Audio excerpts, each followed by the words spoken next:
هذه هي الحلوه اللي ديما ديريها وما تنجحلكش. جبتها لك اليوم بزاف سهله بلا زبده غير بالزيت. لي بتي فور ديريهم على ضمانتي. ديري 2 حبات بيض، ضيفي عليهم كاس غربه سكر عادي، رشه الملح ما تنسيهاش، وملعقه صغيره تاع فانيليا. هنا لازمكم المضرب الكهربائي. راح تضربوا هذا الخليط مده 10 دقائق حتى يتضاعف حجمه ويتكاثف ويولي بهذا الشكل. نضيفوا كاس زيت، وهنا السر، هذاك الزيت راح تضيفيه على شكل خيط وفي نفس الوقت راكي تضربي. في الاخير تزيدي النواشف، كاس ونص تاع نشاء الذره اللي لازم تغربليه. والسر باش تنجح لك هذه الوصفه ما تستعمليش يدك، غير بلا ماغيز وانت تخلطي من الفوق للتحت هكذا باش تحافظي على الهواء المتواجد فيه.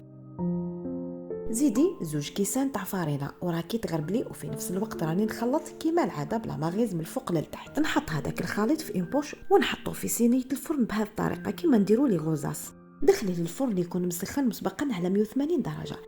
بعد ما تخرجيهم من الفرن خليهم يبردوا، ومن بعد لصقي كل 2 حبات بشويه تاع المربى. لصقي 2 حبات بالكونفيتور. وكيما على بالكم البتي فوغ البنه تاعو كنغطسوا راسو في الشوكولا. انا درت خليط بين شوكولا اولي وشوكولا نوار. بعد ما ندوبها خلوا الشوكولا تاعكم حتى تولي بدرجه حراره الغرفه، وضيفوا لها مغرف كبيره تاع زيت نباتي. ما ديروهاش سخونه سينو رايحه تتغنجق هذيك الحبات تاع البتي فوغ. اغسلوه هكذا غير راسو وخلوه يتقطر مليح وحطوه. ما لاحظتوش حاجه؟